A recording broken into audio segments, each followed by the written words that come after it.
Good morning, good afternoon, good evening. This is John West, back again with Japanese business and economy.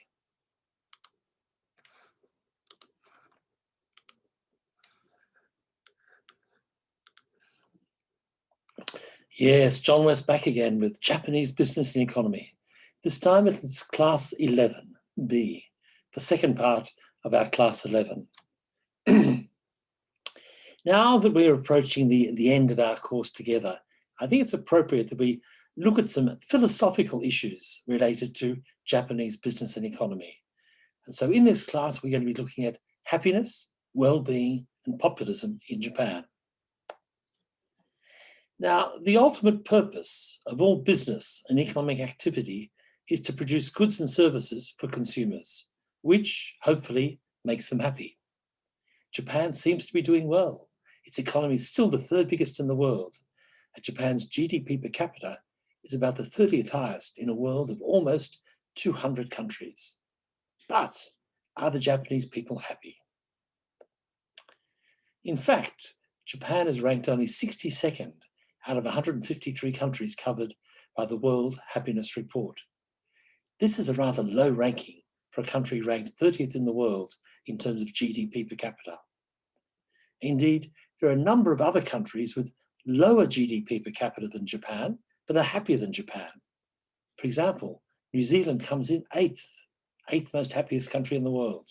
Mexico 24th, Taiwan 25th, Trinidad and Tobago 42nd, Philippines 52nd, Thailand 54th, South Korea 61st.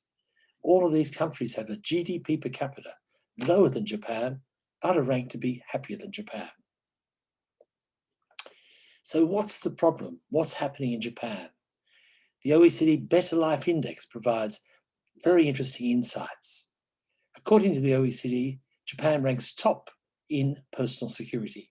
It's a very safe country.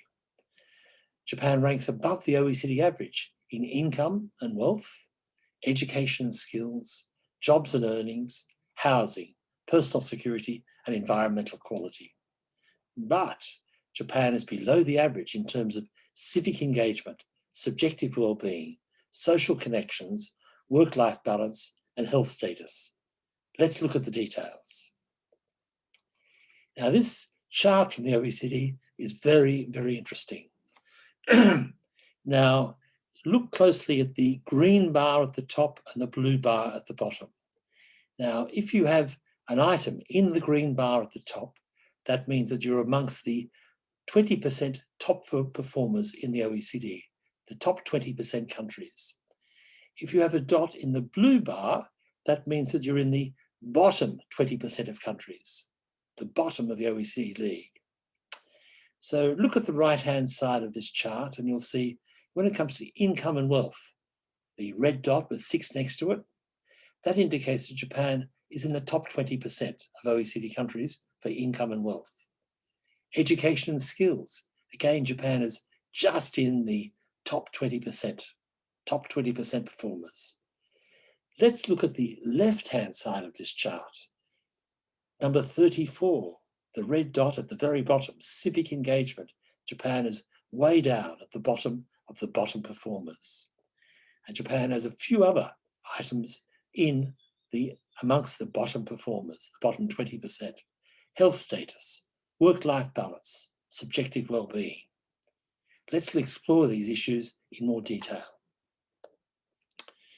Now, when asked to rate their general satisfaction with life on a scale of 0 to 10, the Japanese on average gave it 5.9 grade, lower than the OECD average of 6.5. This means that, on average, Japanese people are not very satisfied with their life. When asked, how is your health in general, only 30% of Japanese people reported to be in good health, much less than the OECD average of 69%, and one of the lowest scores in the OECD. Now, this is an astonishing score in a way. You'll remember that Japan has the highest life expectancy among OECD countries, but when asked how is their health, Japanese people don't feel healthy. Like the man in this picture on the PowerPoint, maybe Japanese people are tired and stressed out. Now, Japan's poor work-life balance that we've discussed quite a bit is a source of unhappiness in Japan. This is not surprising in light of long working hours, unpaid overtime, karoshi. In Japan, full-time workers devote less of their day on average to personal care and leisure, and also less of their day on average for family, hobbies, games, computer, etc. So less free time, less personal time in Japan. Again, this photo on the PowerPoint may give us an indication of the stress that full-time workers are under in Japan. Family life is difficult in Japan. Parents find it difficult to combine work life and family life. This is particularly the case for Japan's women workers, who find it very difficult to manage a household, raise a family, and work at the same time. Work practices, private costs, housing, but also night school for children, juku, we discussed this before, and social norms, all of these put pressure on young people. Hence, young Japanese people often postpone marriage, delay parenthood, and often have fewer children than they would wish. You see this photo here, this might be a young girl who's being sent off to night school to her juku to study up all night. Obviously not very happy.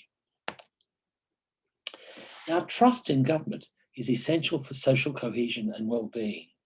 It's also essential for managing crises like the COVID-19 pandemic that we're managing now.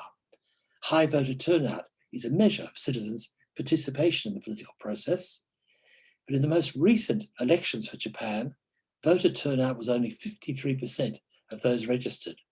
This is a figure lower than the OECD average of 69%. So what it shows is that Japan, although it is a democracy, its citizens are not very actively participating in the political process. Stakeholder engagement in developing regulations is only 1.4 on a scale of 0 and 4. Again, lower than the OECD average. So when Japanese citizens are invited to provide comments and reactions on laws and regulations, they are not participating. Again, Japan is an open democratic society in which people are not participating. Japan also has one of the highest rates of poverty among the advanced OECD countries. Please look at this chart on the PowerPoint.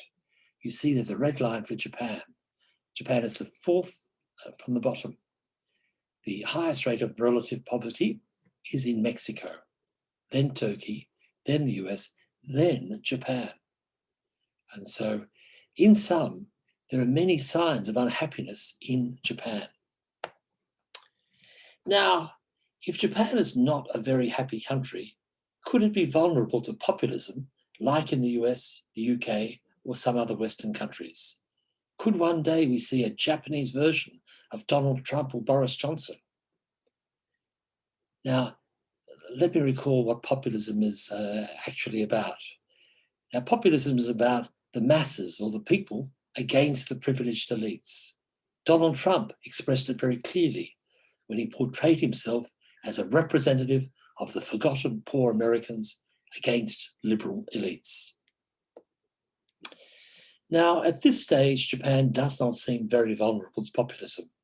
Some of the concerns of populists are not relevant to Japan. Many populists, like Donald Trump, are worried about migration. But Japan has a very low level of migration and virtually no refugees. Some populists are concerned about globalization and international trade. Again, Japan has a low level of imports. And also Japan is a safe society.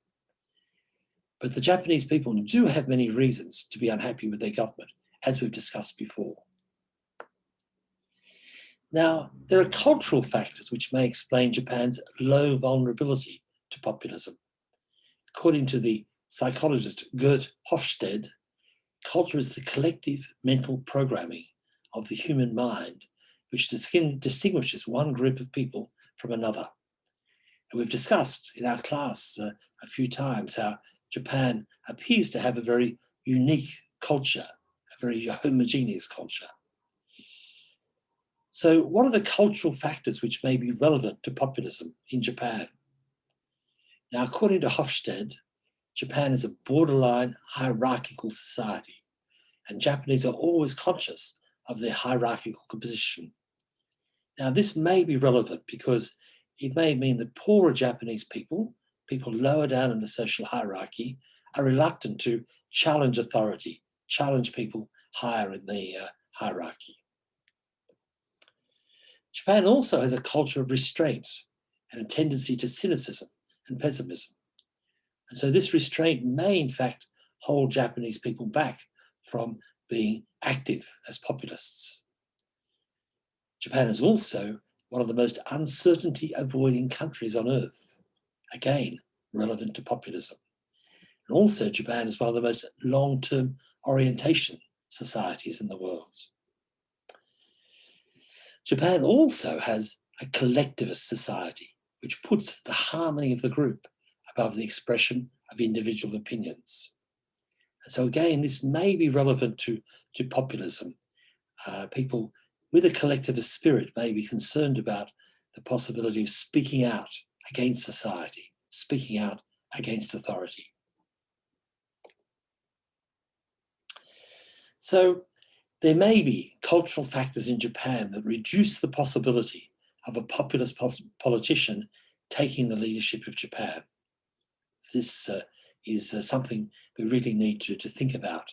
I think culture is a very important factor behind social activism and the lack of social activism in Japan. Another factor that we need to think about also is nationalism. Nationalism in Japan is certainly a factor that holds the society together and perhaps prevents the society from fracturing between populists and elites. And certainly with China becoming more assertive, nationalism has been on the rise in Japan. But against that, trust and confidence in institutions, especially in government, is way down in Japan. For example, a survey of 6 countries conducted by the strategic communications firm KETSC CNC found that Japan's government was ranked the lowest by its citizens for making appropriate preparations for the next wave of COVID-19. This survey was conducted in mid to late September last year, 2020, in 6 countries: Britain, France, Germany, Japan, Sweden, and the US, to gauge citizens' evaluations of government responses to the COVID-19 crisis. And so low confidence and trust in Japan's government by Japanese citizens. Now this follows on from surveys in earlier years which communicate the same concern that Japanese people have low trust and confidence in their political parties, in their government. For example, in 2019, a survey by the non-profit Genron revealed that some 55% of Japanese think that their political parties are incapable of solving the various issues the country faces. Issues that we've discussed during the course, like aging population, low productivity, high government debt. And in 2018, the Edelman Trust Index in Japan hovered at a miserable 37%. Trust in government was down 6 points to 47%. Trust in business was down too, although trust in business was higher than trust in government. So taking all this together, in sum, Japan's poor economic performance over the past 3 decades has clearly impacted the nation's happiness, well-being, and trust in institutions, and I believe impacted the capacity of the country to handle crises like COVID-19. In sum, Japan's challenges are very, very profound. So thank you very much for joining me for this quick overview of happiness, well-being, and populism in Japan. It's been great to have you with me for this short time. Now, if you have any comments, questions, reactions to this short lecture, please send me an email. I'd be delighted to receive it. Otherwise, we can discuss these issues together in mid-January when we have our student discussion groups. For the moment, let me say sayonara.